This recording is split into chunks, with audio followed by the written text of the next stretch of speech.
गलती।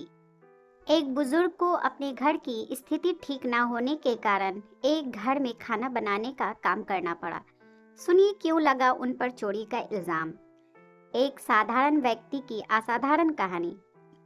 मेरा नाम निशा है और मेरी शादी रवि से 1 साल पहले हुई थी।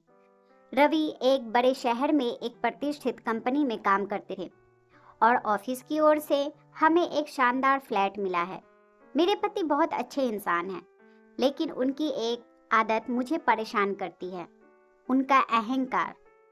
वे अपने से नीचे या छोटे लोगों से अच्छी तरह से बात नहीं करते और यह आदत मुझे कभी पसंद नहीं आती।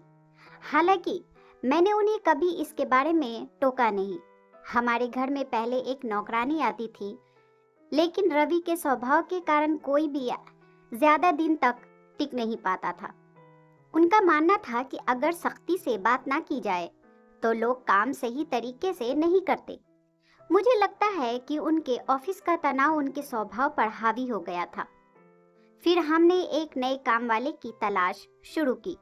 काफी दिनों बाद एक दिन एक 55 वर्षीय व्यक्ति हमारे दरवाजे पर आया। उसने अपना नाम कालू बताया। उसने कहा कि उसे किसी ने हमारे यहाँ काम के बारे में बताया, लेकिन वह उस व्यक्ति का नाम याद नहीं कर पा रहे थे। मैंने उससे पूछा कि क्या वह खाना बना लेगा, और उसने आत्मविश्वास से कहा, हाँ, मैं अच्छा खाना बनाता हूँ। उस समय मुझे उस पर संदेह हुआ, लेकिन मैंने सोचा कि शाम को रवि से उसे मिलवाकर ही कोई निर्णय लूंगी।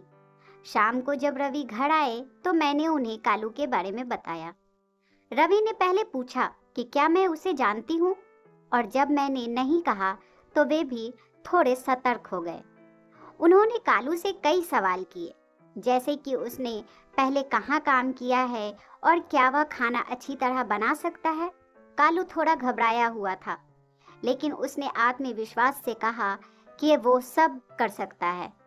रवि ने फिर उससे कहा, अगर खाना ठीक बना तो कल से तुम्हारी नौकरी पक्की।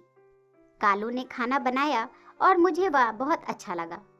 रवि ने भी इसे पसंद किया, लेकिन उनकी आदत के अनुसार उन्होंने कुछ नहीं कहा। बस इतना कहा, ठीक है, कल से आना। अगले दिन से कालू नियमित रूप से आने लगा। वह बहुत कम बोलते थे, बस अपना काम करता और चला जाता। रवि ने मुझसे कहा कि मैं उस पर नजर रखूं, क्योंकि वह अचानक ही हमारे दरवाजे पर आ गया था। मैंने भी उनकी बात मानी और कालू से पहचान पत्र मंगवाया, जो उसने बिना किसी हिचक के दे दिया। कुछ दिनों बाद कालू ने मुझसे एक दिन एडवांस पैसे मांगे। मुझे भी रवि की तरह लगा कि उसे अभी पैसे नहीं देने चाहिए, तो मैंने उसकी बात टाल दी। अगले दिन रवि के ऑफिस की 3 दोस्त और उनके परिवार डिनर पर आ रहे थे। रवि ने कालू से विशेष खाना बनाने को कहा और उसने कई तरह के पकवान तैयार किए। सभी ने खाना बहुत पसंद किया और हम सब खुशी से बातें कर रहे थे। तभी अचानक एक दोस्त का महंगा मोबाइल गायब हो गया। हम सभी ने बहुत ढूंढा, लेकिन वो कहीं नहीं मिला। तभी कालू अपना छोटा बैग लेकर जाने की तैयारी में था। जब रवि ने उसे रोका और कहा, मोबाइल जो तुमने चुराया है वापस दो। कालू यह सुनकर चौंक गया और बोला, साहब, मैंने कुछ नहीं चुराया। रवि ने कहा, तो फिर तलाशी दो। कालू ने मना कर दिया, लेकिन रवि ने उसका बैग जबरन ले लिया। बैग में केवल खाना था। कालू की आंखों में आंसू आ गए और उसने कहा, मैडम ने कहा था कि मैं खाना खाकर जाऊं, इसलिए यह मेरे हिस्से का खाना है। मैं अपने पोते के लिए ले जा रहा था। बहुत दिन से उसने अच्छा खाना नहीं खाया। कालू की यह बात सुनकर सब चुप हो गए। उसने बताया कि उसका बेटा 4 साल पहले गुजर गया था और अब वह अकेला अपनी बीमार बहू और पोते की देखभाल कर रहा है। उसने रोते हुए कहा, साहब, मेरा बेटा होता तो शायद मुझे यह दिन नहीं देखना पड़ता। इसके बाद कालू बिना खाना लिए चला गया। हम सब स्तब्ध थे। थोड़ी देर बाद मोबाइल भी मिल गया। एक बच्चे ने गलती से उसे सोफे के नीचे छिपा दिया था। रवि की आंखों में पहली बार पछतावा देखा। वो रात भर ठीक से सो नहीं पाए। मुझे भी महसूस हुआ कि कालू अब वापस नहीं आएगा। लेकिन सुबह जब दरवाजे की घंटी बजी तो वह फिर काम पर आ गया था। मैंने कहा, मुझे लगा तुम नहीं आओगे। उसने बस इतना कहा, घर पर खाना ना हो तो आना ही पड़ता है। रवि ने उसे देखा और 10,000 रुपए दिए और कहा, कल रात के लिए माफ कर दो। कालू ने पैसे लेने से मना किया तो रवि बोले, यह एडवांस है, रख लो।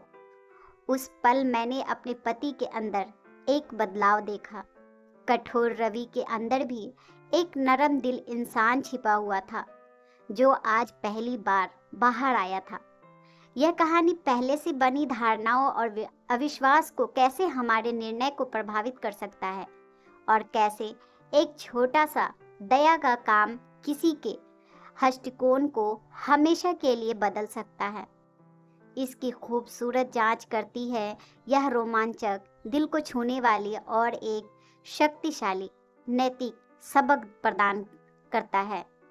दोस्तों, यह कहानी खूबसूरती से इस बात को उजागर करती है कि किस तरह पूर्व धारणाएं और अविश्वास हमारे निर्णयों को धुंधला कर सकते हैं, और कैसे एक छोटा सा दयालुता का काम किसी के नजरिए को हमेशा हमेशा के लिए बदल सकता है।